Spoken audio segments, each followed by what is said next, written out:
Israel పైన Iran ఆకస్మికంగా విరుచుకుపడింది. అనేక ప్రాంతాల్లో ఏకకాలంలో దాడులు చేయడంతో ఇజ్రాయెల్ కు భారీ నష్టం వాటిల్లినట్లు తెలుస్తోంది.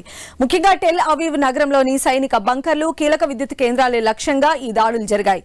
దీంతో విద్యుత్ సరఫరా నిలిచిపోయింది. ఇజ్రాయెల్ అంతటా హై అలర్ట్ ప్రకటించారు. ఈ మేరకు దాడుల్లో కనీసం 78 మంది ఇజ్రాయెల్ సైనికులు మరణించారని, 1000 మందికి పైగా గాయపడ్డారని తెలుస్తోంది.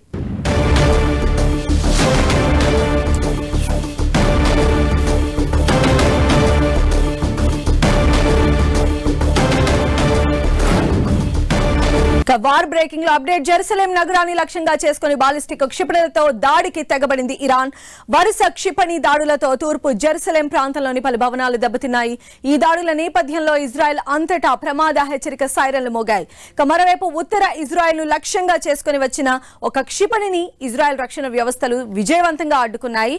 యెమెన్ కు చెందిన హౌతీ తిరుగుబాటుదారులు కూడా ఇజ్రాయెల్ పై విరుచుకుపడ్డారు. ఇజ్రాయెల్లోని బెన్ గురియన్ విమానాశ్రయంతో పాటు పలు కీలక సైనిక లక్ష్యాలపై క్షిపణులు, డ్రోన్లతో దాడులు చేసినట్లు ప్రకటించారు.